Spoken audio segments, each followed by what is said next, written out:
Hari Om, Jai Shri Radhe Krishna.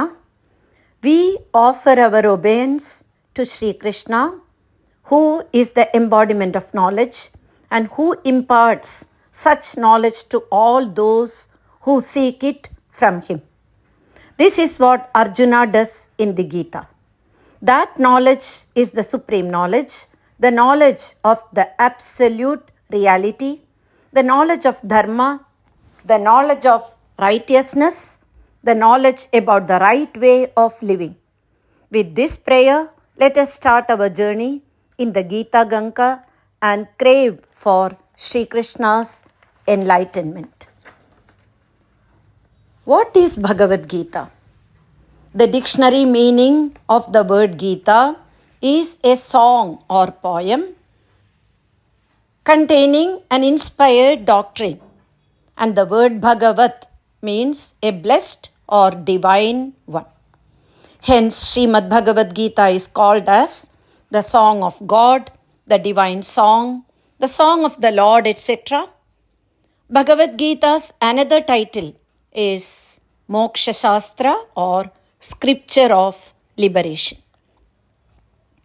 The Bhagavad Gita is sacred Hindu scripture, considered among the most important texts in the history of literature and philosophy, finds a place in the Bhishma Parva of the Mahabharata.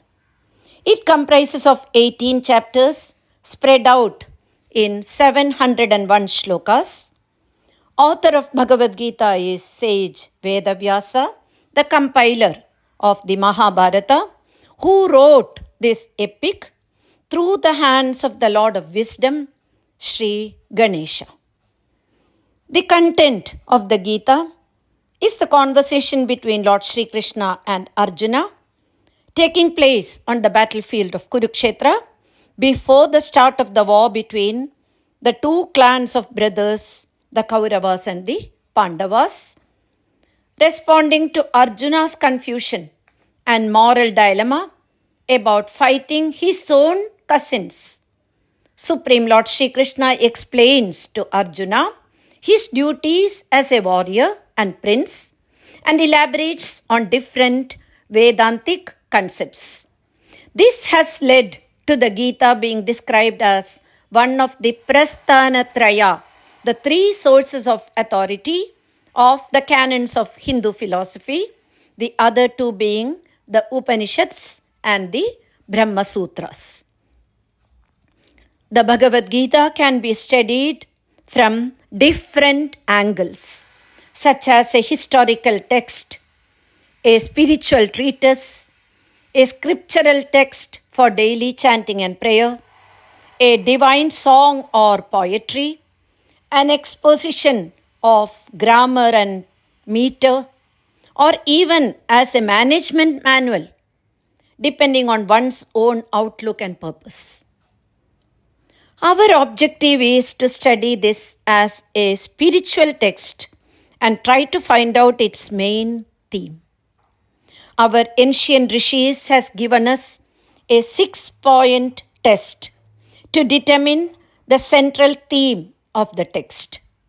First point is Upakrama and Upasamhara, the beginning and conclusion of the text.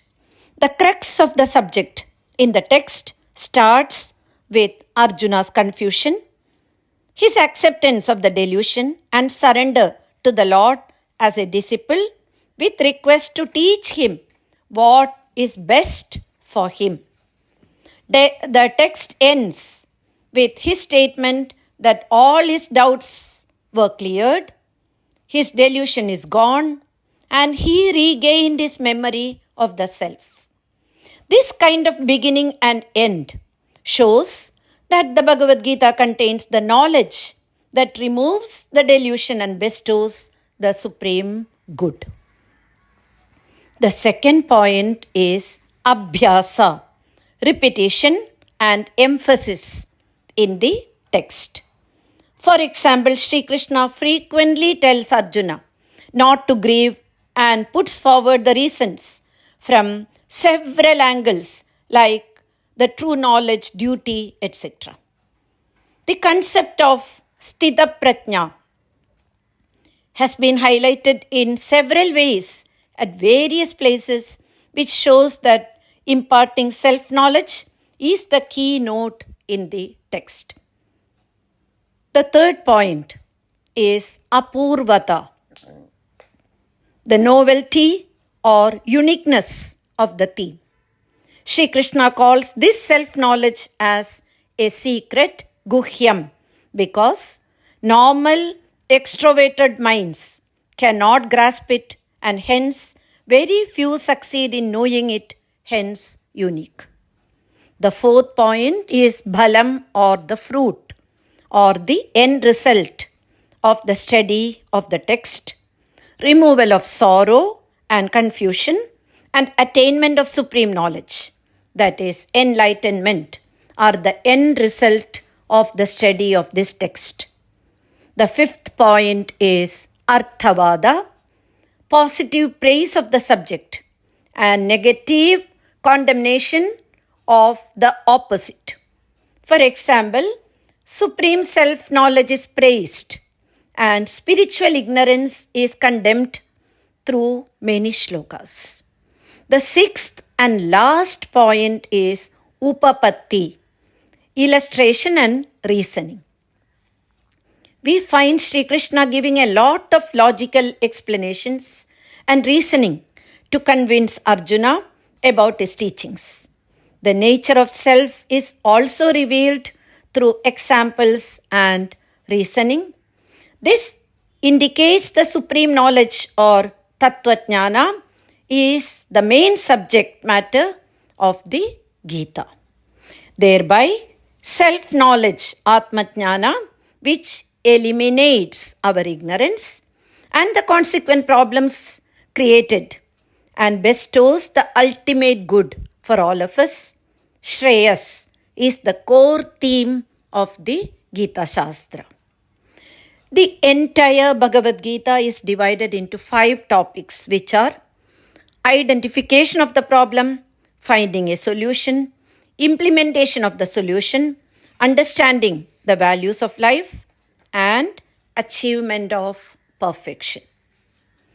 Arjuna's misunderstanding and consequent grief and self-pity just at the crucial moment of war are the problems.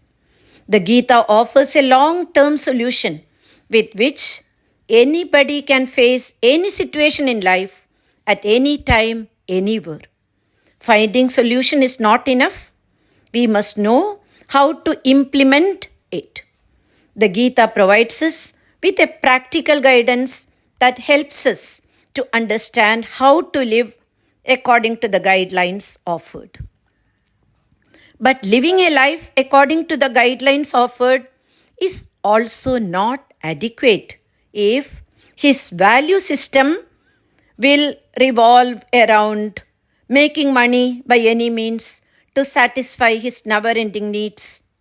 Here Gita provides us with such an enlarged vision of life, laying the foundation for a sense of fulfillment. So one who faces problems and crisis in life, when he gains the vision of truth and puts it into practice and lives according to that value system, he becomes a Jivan Mukta, liberated in this very life. He is called a Sthita Prajna, and Gita gives us a vivid description of his nature. The main philosophical subject matter of Gita Shastra is the explanation of 5 basic concepts, namely the Jiva, the individual soul or living being, Jagat, the universe in which he lives, Jagadishwara, the creator of the universe or the supreme controller, and his relationship with the Jiva and Jagat. Then Dharma, duty, in accordance with divine law, and Kala or time. Sri Krishna counsels Arjuna on the greater idea of dharma or universal harmony and duty.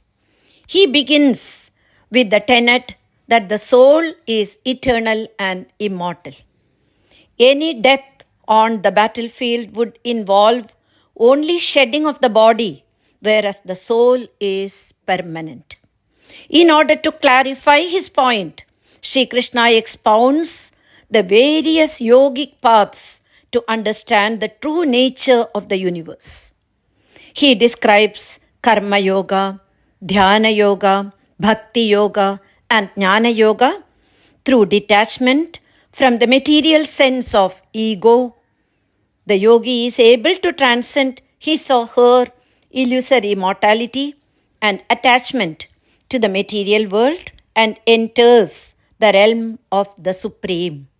Sri Krishna says one must embrace one's temporal duties while remaining mindful of timeless reality, acting for the sake of service without consideration for the results thereof.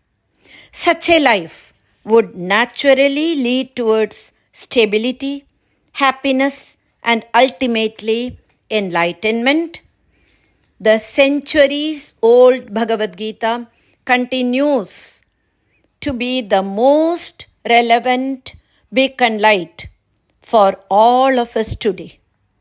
The modern man like Arjuna is at the crossroads where the focus is more on improving the standard of living rather than the standard of life, more on the stock exchange index than on the human development quotient, more on the cost of living than on the quality of life. This has resulted in his disorientation and imbalance in an environment of shifting values. While science aims to enhance the comfort of human life, spirituality teaches us how to be comfortable with what we have. While in this scenario, the Gita is the only source of strength for the development of an integrated personality, a complete person within us. The focus of Gita is moderation, and its aim is the total surrender of man before the Supreme, while continuing to perform his duties in the spirit of yoga. Gita has a message of solace, freedom, salvation, perfection, and peace for all human beings. The more you study it with devotion and faith, the more you will acquire deep knowledge, penetrative insight, and clear, right thinking. It is indeed a recipe for sane living for every man and woman across the world. Hari Om, Jai Shri Radhe Krishna.